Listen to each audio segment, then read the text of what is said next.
తురకపాలెంలో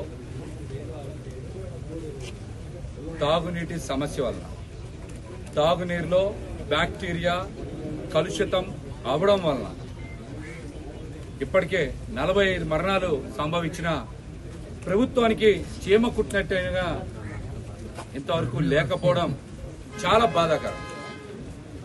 మరి రోజు అమరావతి గురించి చంద్రబాబు నాయుడు గారు మాట్లాడుతూ ఉంటారు. మరి అమరావతిలో భాగమే కదా తురకపాలెం కూడా, రాజధానిలో భాగమే కదా. అయినా కూడా మీరు ఎందుకు తురకపాలెంలో ఇన్ని మరణాలు సంభవించినా స్పందించలేదో చంద్రబాబు నాయుడు గారు సమాధానం చెప్పాలి.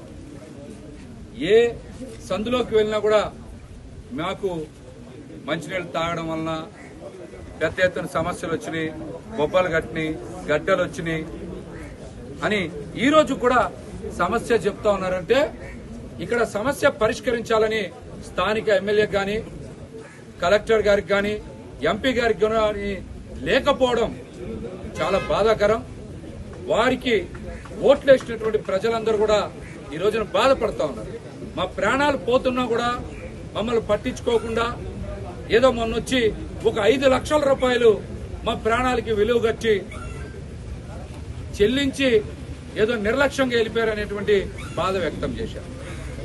ఇవన్నీ ఒక పక్క నుంచితే తురకపాలెం ఘటనకి బాధ్యత వహించాల్సింది ఉప ముఖ్యమంత్రి పవన్ కళ్యాణ్ గారు.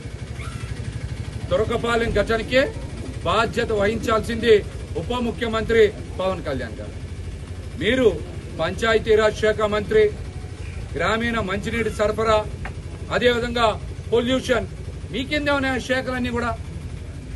మరి తురకపాలెం గ్రామంలో మరి మంచినీటి సమస్య తలెత్తి ఈ తాగునీరు కలుషితమైతే ఇక్కడ ఇచ్చినటువంటి సంభవించినటువంటి మరణాలన్నిటికీ కూడా పవన్ కళ్యాణ్ గారికి బాధ్యత లేదా? మీ శాఖ పరంగా మీరు చర్యలు తీసుకోరా? తురకపాలెం ప్రజలకి మీరు అండగా నిలబడరా?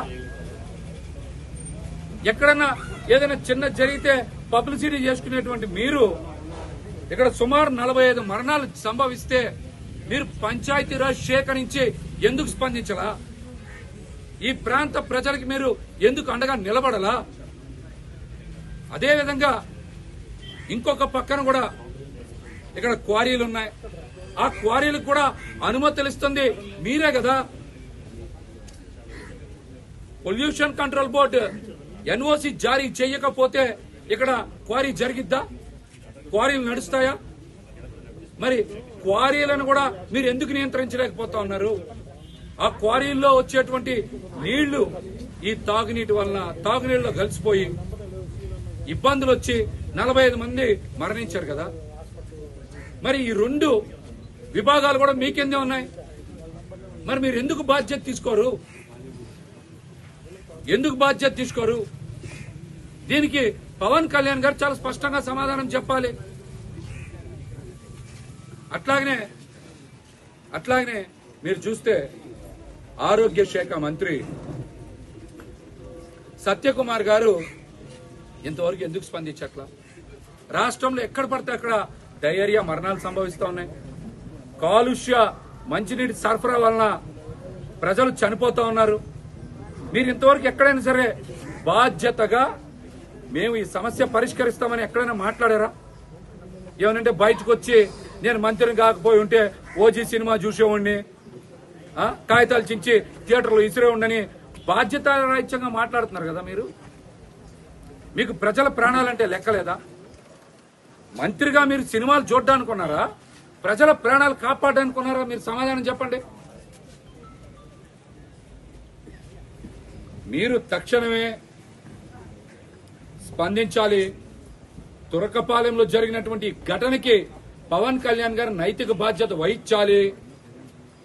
ఇక్కడ ఈ సమస్యని తక్షణమే పరిష్కరించాలి.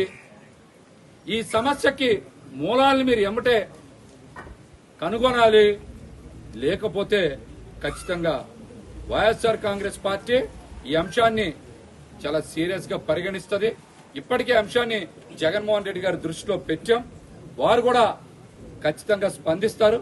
తురకపాలెం ఈ బాధిత ప్రజలందరికీ కూడా జగన్మోహన్ రెడ్డి గారు తప్పనిసరిగా అండగా నిలబడతారని కూడా తెలియజేస్తాం.